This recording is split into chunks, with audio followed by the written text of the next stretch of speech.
Hey everyone, it's Carter King. If you're an educator, a leader, or just a parent who wants to teach kids about space, check out my newest book, Carter's Journey Through Space. It's available now on Amazon, Target, and bookstores everywhere. Come explore the universe with me.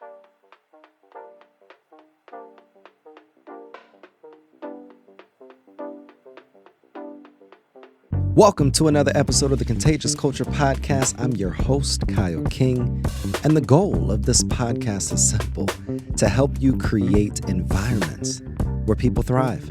Through real conversations, practical strategies, and powerful stories, we equip leaders, educators, and change makers just like yourself to build cultures rooted in purpose, performance, and authenticity. Because culture isn't something you talk about, it's something you live. This is the Contagious Culture Podcast. Let's get started. It's going to be a really cool dynamic of the two individuals that I'll be bringing on, because one is literally a creator, an innovator, and a change maker in the AI space. He's the VP of AI Innovation. And the other guy that's coming on uses some of the tools that this individual runs companies doing. So it's going to be an exciting conversation. My guy Scott and my guy Dan, two of my favorite people. Can we just first just give you your flowers? Scott, you are killing it. Can you introduce yourself? And then Dan, can you follow up? I want you to introduce yourself in a way that people wouldn't know what you did until I told you. Introduce yourself without using any titles, without talking about actually your job, in a way that people wouldn't know what you do. This should be interesting. Wow. Throw me on the spot there. So Scott Rosenkrans, not telling you my title. I get to play with just incredible tools. I get to play with a lot of data, and I get to see what magic happens when you put all that together.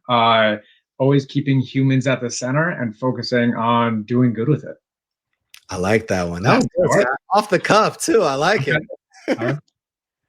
Hey everybody, I am Dr. Dan Freeman, and I would say that I'm a professional listener.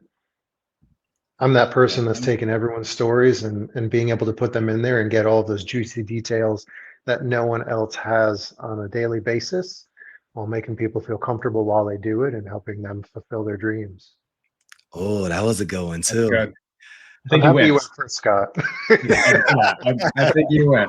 That was good. So, we're just going to dive right in. We touched the surface a little bit about AI a little bit earlier. I have so many questions, and I wanted to be able to create a space where our audience could just engage and we just have this organic conversation. But let's just get straight to it. Scott, where are we going, man? AI is here. There's so many tools out there outside of just ChatGPT, because I feel like people literally think AI and only think ChatGPT. But you wrote a book about this work as well. And we're going to talk about that in a little bit. But what are we doing? AI is here. How can we get ready? And what are some of the best tools out there that we can be leveraging? Yep. So AI is here. When I started, for those that couldn't decipher what my background is and role is for my ambiguous introduction. So I oversee a team building custom machine learning models for nonprofits to identify who's most likely to make a gift in the near future using AI. I've been doing this for about 8 years now. So back when I used to talk about this, me and a colleague and my mentor, we would talk about this to clients. We'd say we're building AI models.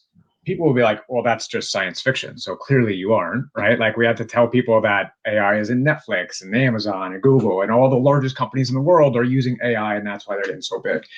Then come November 30th, 2022, and now everybody thinks they know AI, and like, oh, so we understand what you're building. You're building chatbots. And what large language model are you using to predict who's, like, it just, AI went from this thing that was so far off, and now your 3-year-old can interact with it. And so it becomes so accessible, but in doing so, it also becomes more confusing, right? Because now you have predictive, which is where we live, and generative, which is where the majority of the world lives since November 2022, coming up on 3 years.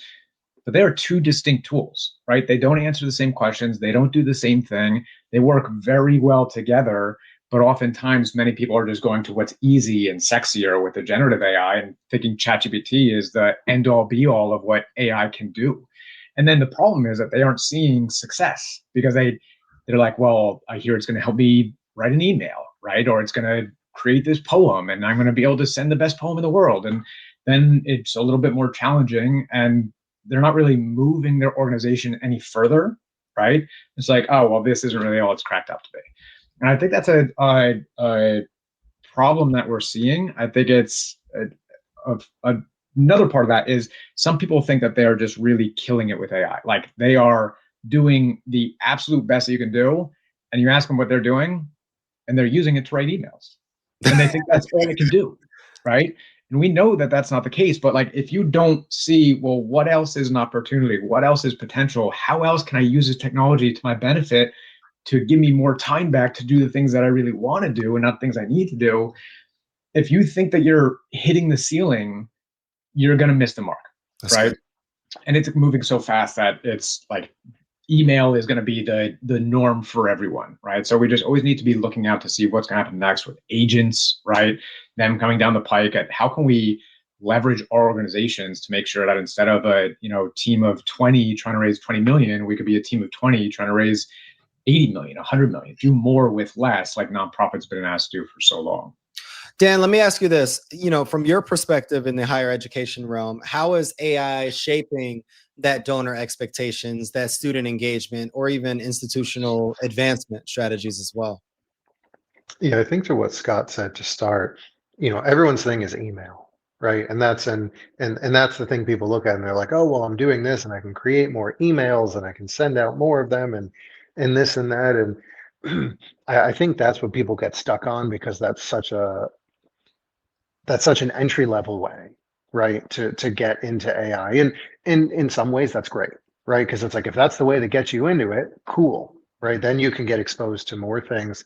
But I think, what's kind of coming with higher education is people looking at how do we improve efficiencies in the job? How do we optimize the work that we're doing? Because to Scott's point, nonprofits are always asked to do more with less. And you have to look at when people used to hear that, it was, okay, if I need to do more with less, I need to reach more people, which means I need to send out more mass emails because I can't do everything by myself.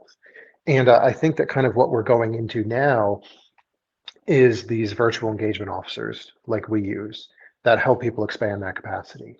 And I really think when you look at students as well, then you go a little bit to kind of what Scott was talking about with ChatGPT, right? And when I think of nonprofits and ChatGPT, I look at it more so as a resource helper, right? In an entry level way, because I think of with the work that I've had with our community foundation here, which affects our college, our community, whatever it may be, I'm thinking to myself, the conversations we have is how do people learn about other nonprofits? How do people get their names out there? How do they search people? You can go onto Google, right? But when you search something on Google, it can be tough unless you understand how to write in the correct terms for it to pull the right things you want. But then how many pages are going to be on the bottom, right? Tens, hundreds of pages. But if someone's entry level of going into ChatGPT is to say, I want to make a difference in this field, can you tell me nonprofits in this area that support this specific segment of people? I want to be on their board. I want to help them with this. I want to figure out how to support them. It's a great entry level way. And then I can also tell you on the professor side of it too, right? When we're thinking about students and AI and that side of it too, what I'm kind of looking at is where one of the places that I adjunct at, we have policies for AI, and unlike a lot of places, they're okay with it, right? You need to have bumpers, right? Just like in bowling, you need to have bumpers on either side so that people can't just put it in. But I think that as we get used to it, we also figure out and we're able to kind of see a little bit and say, okay, do I think this is AI? Has this person really hit this on the head? Does it look like other students' work? And my belief is that I'll do whatever I need to do to help the student learn in a way that is supportive for them which connected to the fundraising side of it too. You and I had this conversation recently, Kyle.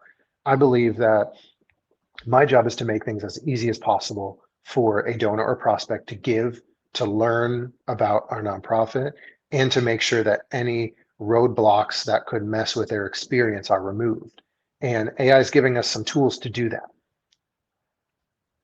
Let me ask you this, Scott, and this I'm interested in hearing this one. There's a lot of tools out there right now.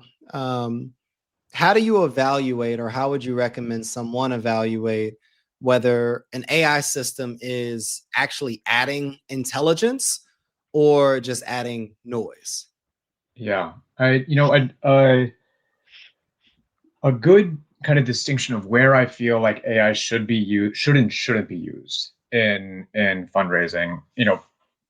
It can do so many things, but that doesn't mean that it should be used to do everything, right? I personally believe that AI, in its truest sense, is best at synthesizing tons of information and making it understandable and actionable, right? It can take, when we build predictive models, we're taking seas of data, right? Gigabytes, terabytes of data, and making a prediction of, is Dan going to make a gift in the next 12 months or not, right? I like to keep AI on the side of information, not on the side of relationships, right? I like to keep humans in the center of relationships, right? An AI should be where we offload. Anybody that went into the nonprofit sector did so probably not because of money, right? They didn't want to strike it rich as a nonprofit employee. They did so because they wanted to make an impact, right? Because there's something that they just want to do good. They want to make a difference, do good, serve others, care for others, and so on, right? But because nonprofits are under-resourced, they often have to do things that they don't want to do, right? They have to wear 7 hats when they just want to wear 1 hat and wear it really well, right? And so AI can offload those other 6 hats of all the menial tasks, all the note-taking and all the transcribing and all the putting into CRMs and all the emails and minutes and whatever it is, right? So that they can have their time dedicated to establishing, maintaining, fostering, and stewarding relationships, right? AI doesn't have true empathy, right? It can model empathy, but it doesn't have empathy. It can't have any true emotion. It doesn't have any innate experiences, right? It just mimics it. And so I like when AI is used for, again, that information gathering and information synthesizing and recreation, as opposed to establishing relationships, right?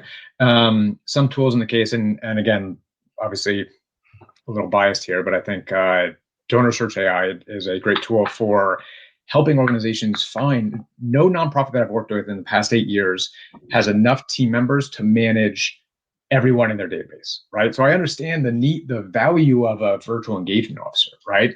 Let's bring on more staff that can work 24 hours a day, don't ever get sick, and really understand or synthesize all the information in spoken and unspoken context and conversation to really make the best plan actionable, right?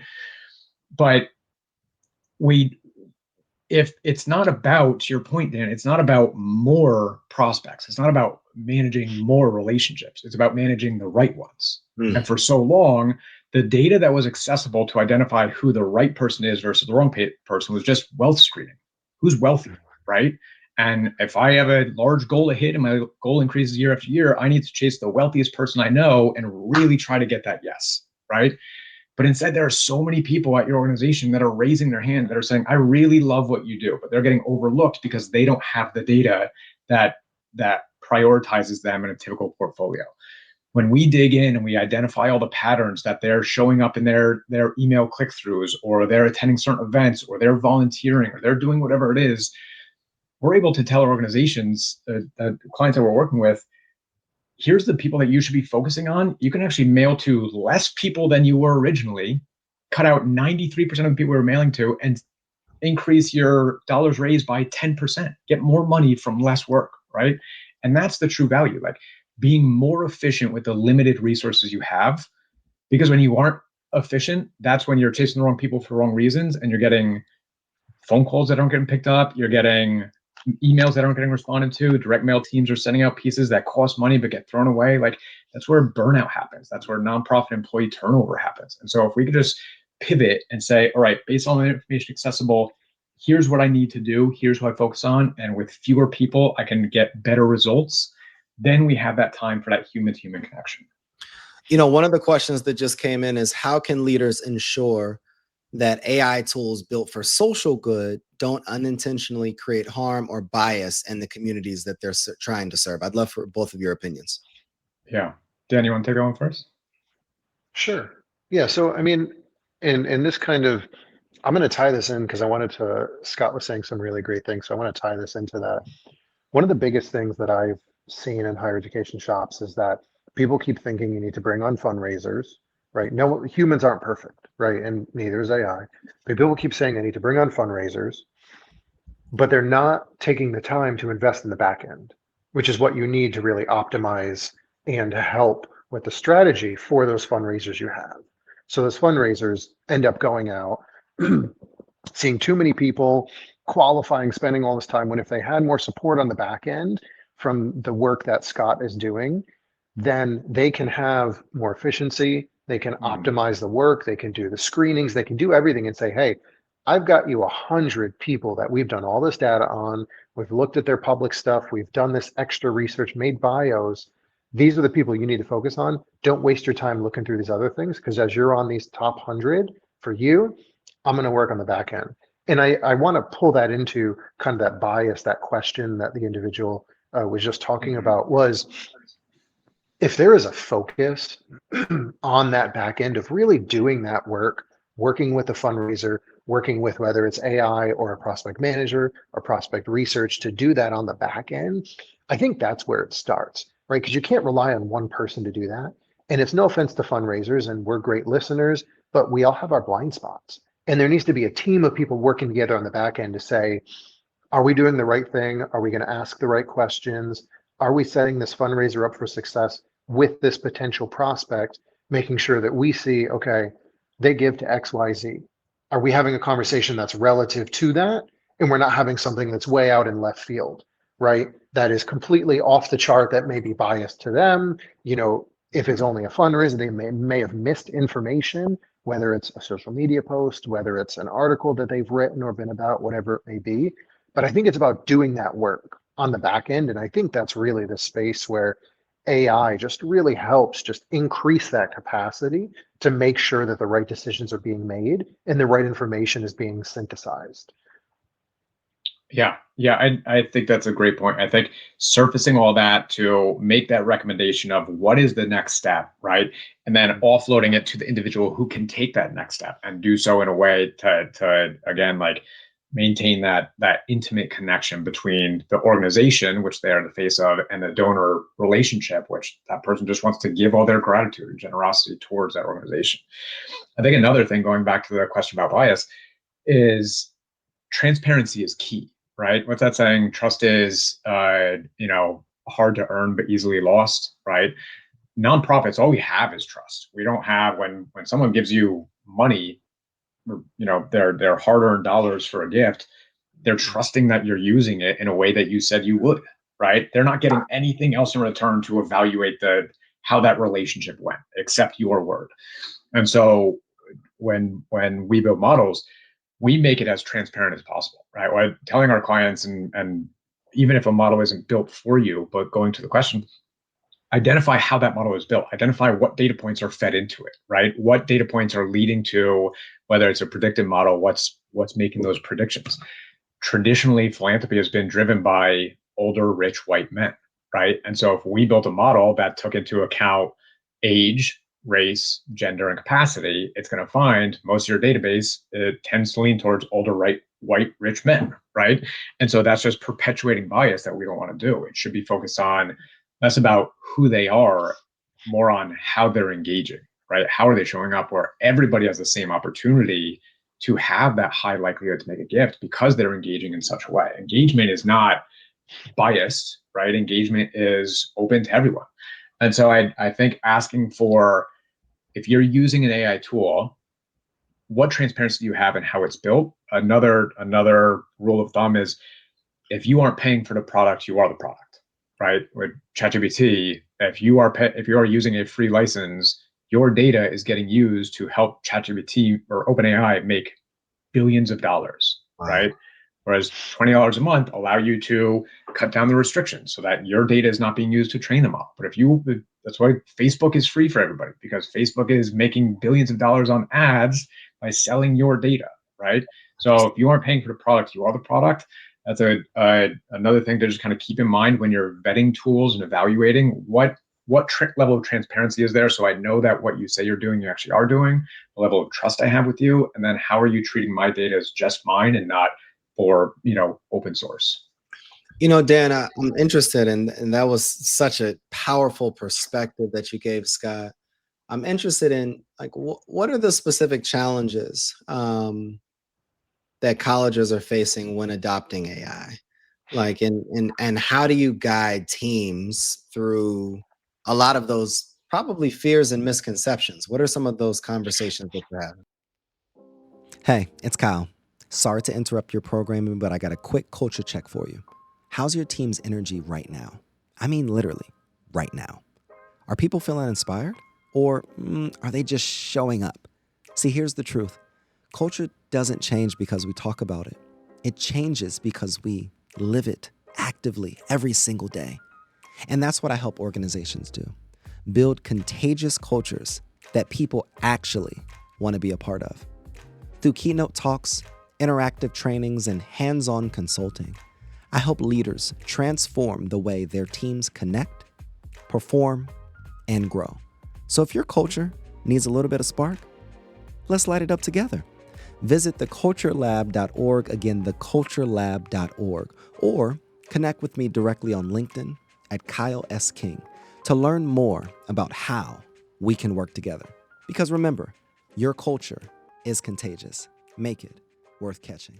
Now let's get back. So, I'm going to answer the first question about colleges, and then I want you to ask me the second one again, because I know I'm going to forget it. I'm trying to think of both. But, I think the first thing, I think it's the lack of learning. And I want to expand on that because I remember reading a quote recently that people said, to Scott's point, right, to get that knowledge base and you lose that intellectual kind of property, right, putting it in the free version and it's working off of that. The less creative we get, the less knowledge there is for AI, right? So I think that colleges, if you rely on it too much, right, you lose your voice. But not only that, I look at it as circular, right? So from what Scott was just saying, I was thinking to myself, okay, when we're working on the back end, right, you're asking these questions and then you're learning, you're receiving those results. And you're saying, okay, if I ask this question, this is what it comes. I think the missing step right now for colleges is you put in the question, you learn the information, see what the result is, but it doesn't stop there. Then you have to look at yourself and say, okay, that's cool. What other questions do I need to ask, right? How can I learn? Because if AI is getting these answers, maybe I need to ask even better questions. Maybe I need to get even more creative, and it should be circular, right? You ask, you get the result, and then you think of even better questions and improve yourself. And then it keeps going in this circle, right? So I think that's the first thing. And then voice, and that's someone always talks. That's what people always talk about around me is, well, if you're asking, ChatGPT or what any of the things like Copilot, whatever, you're asking them, or Claude, you're asking them to write your emails. Well, you're losing your voice, right? And I know it learns your voice and such. And I think that's something really important too, is I look at AI as a way to help me, right? I know what I want to say. And this might be funny, but what I do is, like, if I've written an email to someone, I'm like, okay, I want this to be better. I'm going to write out my whole email. I saw this great thing on TikTok once. I put it into the paid version of ChatGPT, and I tell it, can you help me rewrite this using the 48 laws of power? And it helps me rewrite such a great email. But I don't just take it and go. I read it and I say, okay, what laws did it use? Why did it use these? And how does that impact my writing? So I don't have to go back to it every single time. I can learn a little bit every time and say, okay, how can I do this myself? right? How can I improve my emails with my voice so that at some point it's just inherent, like it's in my mind, like I know how to frame this email. So that's the first one. I don't know if you want to go to Scott before you ask that second part of the question too. Well, I actually had another question that came in that, Scott, you could chime in on the last question and then kind of merge this question in as well. For nonprofits that already do feel understaffed or under-resourced, what's one area where AI can immediately help increase capacity without adding more burden on the team? Yeah. Well, in terms of, and I'm going to answer it differently because of the word immediately, right? Immediacy obviously leads to ChatGPT, right? Anyone that you could just go to chat.com, never had an account before, and you have access to something, right? But so that's a tool, but how you use it is different, right? There are 1,000 different ways to use it. It's just a tool. I would think that, think about where you're feeling the most understaffed, right? Because nonprofits are not just one department. There's marketing, there's volunteer management, there's fundraising, right? There's operations and programs, right? So where are you feeling understaffed? What is it that you wish you had more team members? And then how can you bring that back in and say, okay, instead of just wishing for more, wanting more, or complaining that we don't have more, how do I use my N of 1, to make a N of 10 in terms of impact, right? Is it getting the message out? Here's the messaging that we've done over the past couple of years. Here's what we're doing now. Help us come up with a more creative outreach plan to get information to those who can either benefit from the services that we're doing or make an impact on the services that we are providing through philanthropy, right? Generative is always going to be more immediate. For predictive, I truly feel that while generative is, again, like the sexier tool, right? More accessible, more, I can influence it easier by using my words, whereas predictive is always the same output with the same data set, right? Generative is not going to move the needle, right? Mm-hmm. Any nonprofit that's suffering and at risk of closure is not going to save themselves with generative AI. Predictive, they might be able to, right? Predictive is identifying where your gaps are in focusing again on the wrong people, right? To bring in more dollars, right? Predictive specifically for fundraising. So for immediacy, if you are a donor search client, you have access to a predictive tool. You have a free predictive tool, MLR, where we can identify people who are more likely to respond to appeals.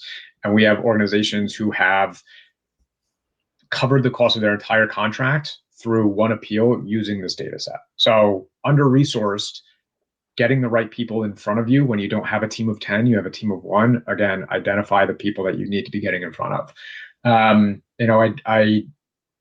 The whole generative being the big thing.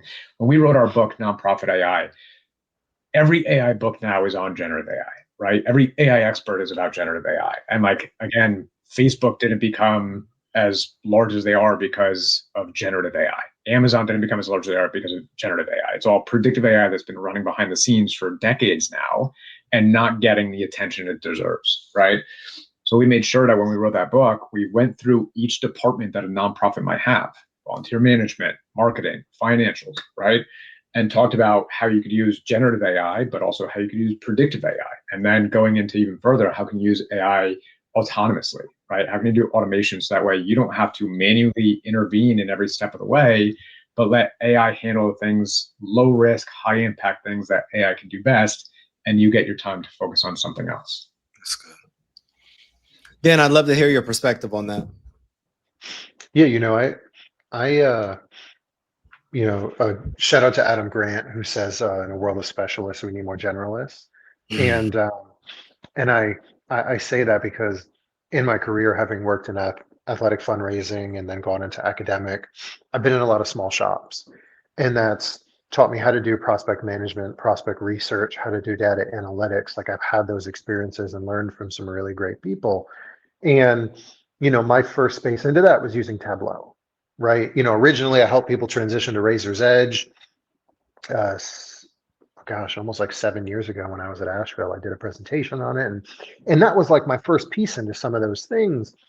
And then, when I went to Drexel, we had back-end people. I got to use Tableau. right? And got to do the predictive work and look at the different data that we had and analyzed it a little bit with those types of pieces. And I go to the same thing Scott says, because you can ask generative to do something for you, right? But you still have to do it to a degree, right? But if you want to optimize what you have, like when you had asked that question initially, my thought process was, well, first thing I would do is get a tool like Donor Search, put in your donors immediately and pull your top 100 list and say, okay, these are the people we need to focus on right now, right? Because that can make an immediate impact for you. Or if you're going to do a mailer, right, you need to have a targeted segment of people who gave last year but not this year, right? Maybe not some year but not this year, but last year but not this year. Okay, then you're going to figure out, okay, where did they give to? Let's segment these people even more. Let's make this really specific and let's target these people to help us get success, and maybe just give us a little more time if we can. So I think there's those two schools of thought, but I think if you want to make the actual change, you need to shift the direction. And to shift the direction, you need to use the predictive AI to help you figure out, do I need to go left, right, or center? I want to throw in a wrench into the conversation. This should be interesting how you both respond to this one. I'm a brand new nonprofit organization. Let's not use that. I'm a struggling nonprofit. We've been doing this work for, let's say, 5 to 10 years, and we're on the brink of closure. Dan, I want you to provide me the strategy that I could implement to be able to raise my first $100,000 to $250,000 within a year. And then Scott, based upon his strategy, how could I leverage AI to be able to better enhance that so I can achieve the goal? Yeah, so I think the first thing for me that I look at, and it might sound funny because I'm an individual giving guy, I don't have a lot of experience in grants, but I would say I'm always looking at sustainability.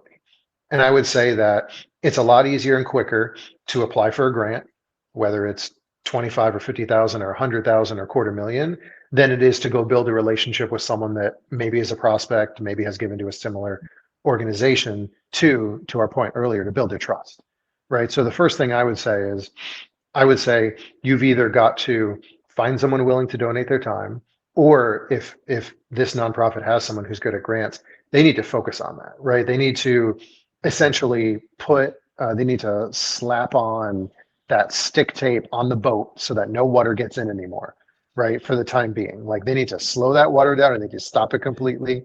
And then once they've been able to do that, whether they're applying to 5 or 7 and they get 1 or 2, that kind of keeps their feet firm on the ground.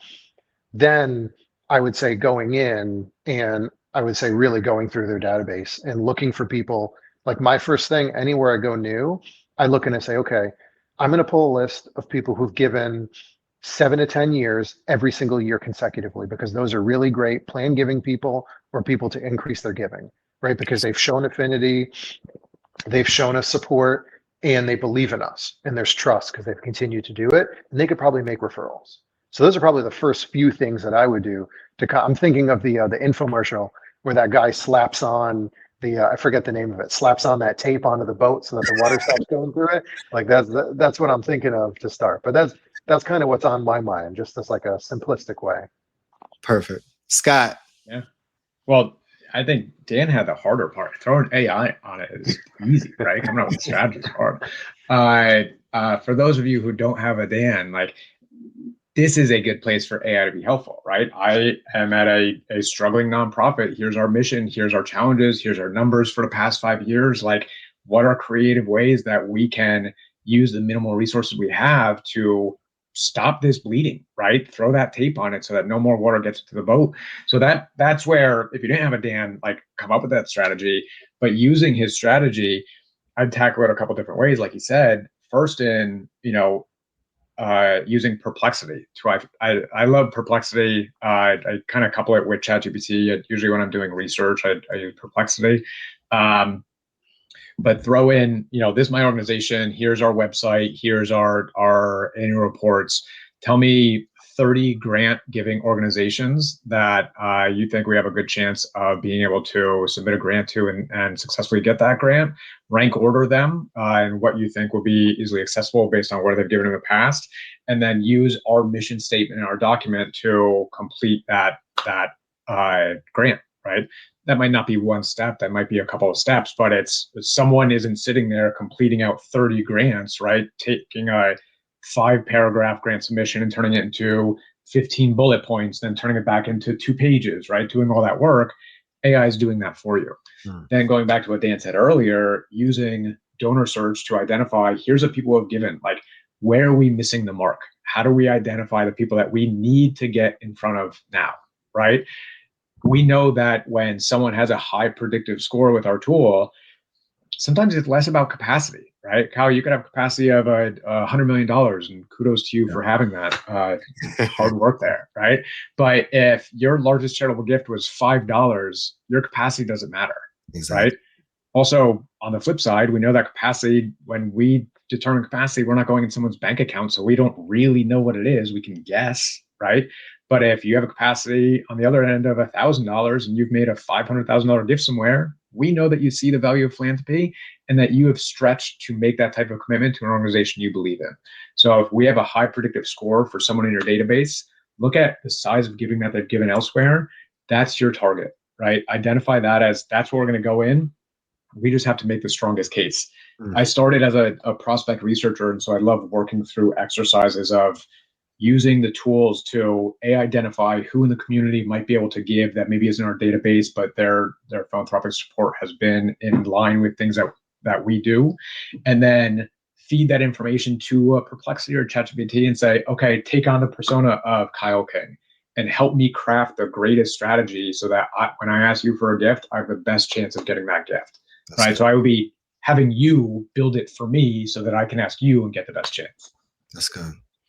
Let me ask you this. When you think about this AI adoption, and even in the conversation from a strategy standpoint, what are some of the red flags, though, that leaders should watch out for that people aren't talking about? Or even, Dan, with you, like some of the red flags that you've seen that leaders weren't ready for? Do you want to go first on this, guy? Yeah. Red flags. I mean, there's a couple of things about red flags. When we talk about AI adoption, we've seen this, with nonprofits, but it's not just a nonprofit issue. It's a global issue. Successful AI adoption is less about data, less about models. It's 70% about culture. It's about people, right? The problem is that organizations treat AI adoption like it's a new piece of software, right? And so you just throw on this software, and now here's the manual for how to use it. Once you learn how to use it, you're good to go, and we're going to keep using that software forever. That's not what AI is. AI is an evolving technology it's so nebulous and so ambiguous, but also so adaptable and transformative, right? So there's no manual for it, and you can't just drop it on someone's desk and say, okay, here you go, we're good to go. But without thinking about that change management and without providing instruction and guidance and opportunities to fail so people can see, like, hey, here's where it went wrong, but if I iterate and just tweak it a little bit, it goes right over here. That's where AI adoption goes wrong. That's a red flag, right? If I see a leader say, hey, we need AI, what do you have for us? Or, hey, we signed this AI contract, so we're going to be good to go. I don't have to worry about it again. Those are red flags. That organization is never going to make the impact that they need to make because they treated it like a tech bolt-on and not a change management implementation. That's good. And, I think to play off of Scott's, I think there's two things that come to mind for me. I think the first one is the opposite, right? Where you see the potential in AI, but then the people around you aren't willing to invest in it, their time to understand it. So a little bit opposite side, because I think about, you could be the greatest person and bring it in and know how it works, right? And if you're overseeing it, it's a little bit helpful. But to me, it's a little bit of a red flag on the opposite side. If you want to have it, but then you realize that the people you report to and the people you're around don't care for it, don't know how to use it, don't want to use it. To me, that's a red flag a little bit on the other side. But I think something interesting, and I love unreasonable hospitality. I get the emails, love the philosophy. And the thing that I always look at for myself is it's a red flag when people get away from humanizing our work, right? Because I always tell people, when you hear of a fundraiser, you think they want your money. And that dehumanizes our work. And anything that dehumanizes our work, is a red flag to me. So what I always look at and what I always kind of tell myself and try to preach in a subconscious way just by actions is following that. I can use AI, but the moment you get away from that unreasonable hospitality philosophy where you are not looking at it and saying, okay, how can I humanize our work? How can I share these small details? How can I show that I remember things? How can I treat this donor or prospect as a person and make them feel incredibly special? When you move away from that, to me, that's a red flag, right? Because then that delegitimizes our work and dehumanizes it when we really need to be humanizing it and using that AI as a tool to improve what we're doing even more. So less reliance, like too much reliance on it for me, and getting away from that unreasonable hospitality is definitely a red flag. We have another question that came in, and it's for nonprofits that feel stuck in their fundraising. What's the easiest AI-powered tactic that they can implement first, and what actions should follow? Go ahead, Scott. Yeah. So twofold here. One of my good friends, Mallory Erickson, created a company called Practivated, right? And it's using basically like a virtual avatar, an AI avatar, for gift officers to practice and ask, right? Many times gift officers don't get to practice and ask, so they feel a little bit uncomfortable, right? Their best opportunities for practicing are pulling someone aside and everyone has a 30 job, so nobody has time to do it, right? Or practicing in the actual ask, right? And you don't get the benefit of being able to see what goes wrong, testing your pace, testing your so-and-so. When you do a presentation, you can practice nonstop forever, right? Until you feel confident and comfortable. When you feel confident and comfortable, you're going to get that end result that much quicker. So having an AI powered tactic, using Practivated to be able to work out those jitters, right? Try different techniques, try different tactics.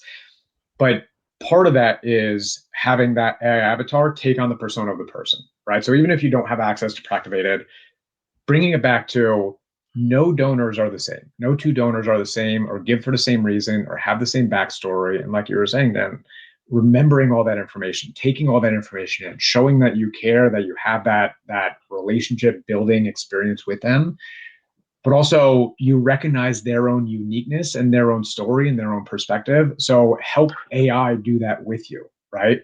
You don't have to feed it, hey, this is, Kyle King and this is his birth date and his address and all the information we have about him. But you could say, hey, here's a donor I'm going to go meet. Here's what they've given to in the past. Here's some interactions we've had in the past, without having anything that's specific to the person, like that name or that location, but anonymized. And then say, what type of story could I share with this person to really drive the message of what we're doing as an organization and how their benefit, their impact could really go the furthest, right? So tying it down to each donor is unique. Each donor is an individual. They're not just a number in your database, but they have their own reasons for giving, and bringing it back to that always. That's good. Yes, it's kind of funny. I'm chuckling internally, not externally. That answer from Scott felt more like the art. There's the science and the art of fundraising, and it sounded like Scott was like using AI, but like more of the art side of it. And I'm looking at it and I'm thinking to myself, well, I would just want to go on the back end and get a fundraising tool to focus on, okay, where are my people at? What are they doing? How are they giving? To give us a better, just straight direction of what we need to do. So I found that kind of funny because I was looking a little bit more about that science data side of it. And I feel like Scott was looking at the art. So we like flip-flopped on that. But yes, that's what I would do is if they're struggling, I would say, okay, you need to synthesize everything in there. I had that conversation with a friend the other day at a small secondary or small private school. And she had said that her team wanted to do a campaign internally. They didn't want to use a consultant. And I said, okay. I said, but do you know what resources to use? I said, if it's just you, like it's just her in that department, technically, there's one other person that's part-time. I said, just like the philosophy of buying your time back, like that's what the wealthy do, is buy their time back to have it. I said, you need to figure out resources to buy your time back. And I said, the first thing I would do is you have Razor's Edge. I said, you either need to get a software, which there may be a barrier to entry, even though, they've worked around tech. I said, so maybe you need to get a consultant or something, or a company where you can just send them everything you have and say, I need you to go through and synthesize this and just tell me where to go. Like, put the compass on, tell me what I need to do to start, because I'm just not even sure where to start. But then I was telling her, I was like, okay, well, you also need to figure out where are you going to get in front of the most people possible. So, to me, I'm always thinking to myself, how can I use these tools? If there's a struggle, what are the tools to help direct me and send me in the right direction via compass of what I need to do first, whether it's an individual helping with that or it's a data visualization tool.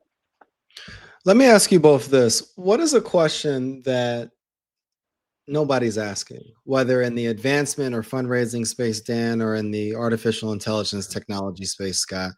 What is a question that many people aren't asking that, if answered, could really be able to create some major change and impact?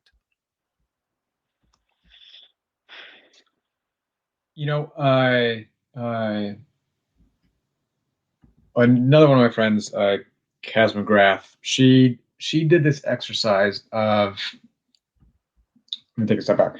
When we think about the AI space right now, right? Most every company most every organization was built in a pre-AI world. Mm-hmm. But now we see billion-dollar companies that were started 30 days ago from 2 kids, and they've hired 3 other people. So you can have a team of 5 that now has a billion-dollar valuation, because they are AI native. They are using AI to do anything and everything. And sometimes it's so hard, especially in nonprofits, we're slow-moving ships, we're risk-averse, right, to change transformationally, to think about what it would be if we were to redesign our organization today built around AI, right? I think the impact that nonprofits want to see will not happen if it's just, all right, well, let's give a couple people ChatGPT licenses and, let's maybe throw an agent over here. Like, you're going to save some time, sure, but you're not going to get yourself out of generosity crisis that you've been experiencing. You're not going to get yourself out of the fewer donors, fewer dollars you've been experiencing. Like, it needs to be a transformational change, and you need to think differently. So going back to my friend Kaz, she's, kind of beat up ChatGPT to say, how would I create the first billion-dollar fundraising nonprofit with a staff of 10, right? Build out the entire plan for me, right?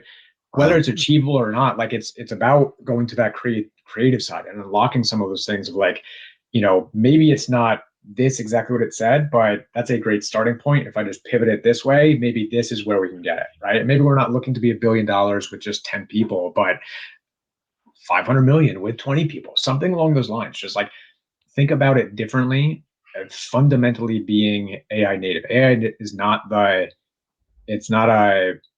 something that you can just throw at the wall and say, like, all right, we're going to figure it out. It's not a silver bullet. It doesn't answer the questions, but it can enable you to do things differently. They just need to think about it differently. That's good. That's so good. Yeah. I actually feel kind of similarly to an idea of what you said, Scott. The thing that I don't think people are thinking about is, how can I use AI to support my teams? When I always think of on mid-sized teams, like I had mentioned earlier, I'm always thinking, when we want to raise more money, why are we hiring more fundraisers, but then keeping the same back-end people who are supposed to be helping those fundraisers be successful? It just doesn't make sense to me. So the thing I think about is, how can we use AI? How can we position it properly and have, as I call it, handlers, right? Intelligent handlers that are working on the back end to make sure everything goes properly. And then how can we use that to support our teams? Because I think that expectations, gift sizes are going more transformational, right? But we know that's 1 in a million, right? Not literally, but it doesn't happen for everyone. People don't know how to show what their value is, don't know how to do this and that. So we need to have realistic expectations that needs to come from data. So how do we support teams with that to get people to understand, whether it's an executive director, CEO, or president, what is realistic? Because if we don't attack that and look at the people, we're just going to continue to lose people in the sector. And then, just like in a lot of places, you get the conglomerates. right? And you get the antitrust things. Like, I hope that won't happen in the future here, but how can we continue to make sure that the smaller nonprofits are supported, the people on those teams are supported, things are realistic, and most importantly, because of that, those nonprofits are making an impact in their communities or nationally. Both of you are doing cutting edge work, leading in your space. You've been in these industries for probably as long as I've been alive. And you're really killing it and transforming people's lives. If somebody would want to either learn one piece of advice from you that they can take with them for the rest of their lives that have helped you grow and scale and lead, what would be that piece of advice? And what is your recommendation to leaders out there to fluidly integrate AI in these leadership competencies more effectively? I'm going to jump in while it's fresh in my head. I think the first one is, and this is going to connect to that. I think the first one is Nicole Smith in your last kind of episode, your last power hour, as I'll call it. She had mentioned that your haters are never working as hard as you, and I think that means that you have to continue to adapt and you have to continue to push yourself, not in a burnout sense, but push yourself to learn, push that knowledge to be able to keep going. And I think that there's that piece of it, and then I totally forgot the second piece of it. So maybe when Scott talks, I'll remember what it was. But I remember that piece of it, so that's okay for right now. I'm gonna let it marinate, and I'll remember it before. Cool. Yeah. So I mean, not necessarily in the AI world, but like I like to think about welcomed discomfort, right? Like I never would have designed this role for myself. If it was up to me back who I was, 10, 15 years ago, my entire career would be behind a computer building predictive models and let someone else like take credit for it and do all the work and be the face of it. Like I never wanted to be in front. I love playing in the data and doing it. But over the time, I've had mentors and colleagues and opportunities that maybe at first glance I wasn't so excited about, but I never turned away from them. And I always said yes. And I've been able to do such exciting things that I never, again, could have planned for myself. Right. So there's still a lot of opportunities that are coming that I'm always grateful for the opportunity. I'm always grateful for when the opportunity is over, but doing it like gives me so much anxiety. But it's the only way that you grow, right? You only grow by stretching those muscles, flexing those muscles, and getting out of your comfort zone and learning alongside of it. Learn either to step into the opportunity or learn something coming out of that opportunity and just adapting and going from there. So yeah, saying yes to most every opportunity. I'm sure there's a part of it that's also learning to say no, but leaning in towards those welcome discomforts. Where can we find you online, and how can we support both of your either organizations or some initiatives that you guys are currently running? Yeah, so I mean, I'm active on LinkedIn. I'm on it every day, multiple times a day. The name is Daniel Freeman, but the link is actually, LinkedIn/Dan, the EDD man. So you can find me through that, and I post some different things, share some things. I was commenting on stuff this morning, but that's kind of my thought board, as I'll call it, where I kind of put out some different thought pieces and things that are on my mind in the sector. Perfect. I'm not as LinkedIn is my social media preference, but not as active as I probably should be, or definitely active as Dan. But contact me on LinkedIn, donorsearch.net. We just got acquired by evertrue.com,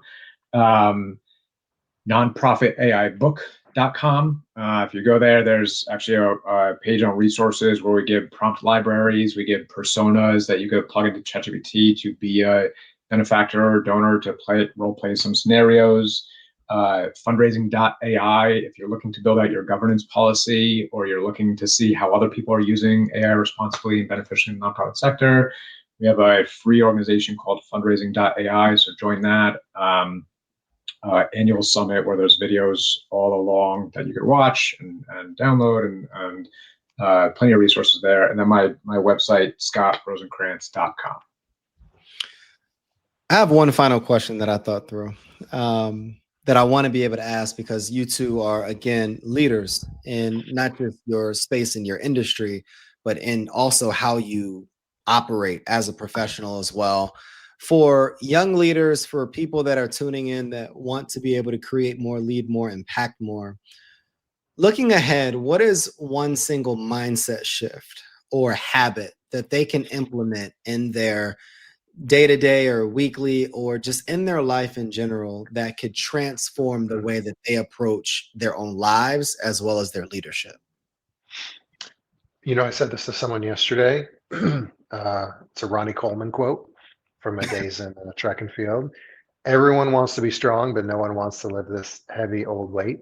He didn't say old weight, but I think of the relation to that as consistency.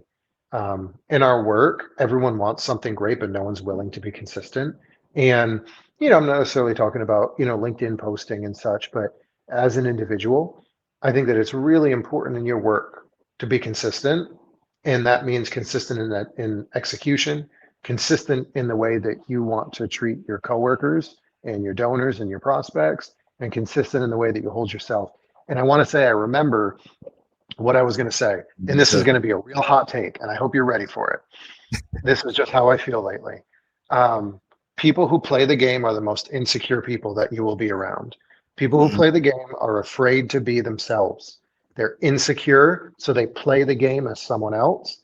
And I know that that's a hot take, and some people are going to be like, well, you got to play the game, this, that, and the other. And I think that if it jeopardizes your values and you're playing the game to do X, Y, Z, I think that you're not being true to yourself and your intrinsic intentions. And I think that as you go in your career, there may be times you have to play the game in a question or two, but I think that it doesn't build confidence.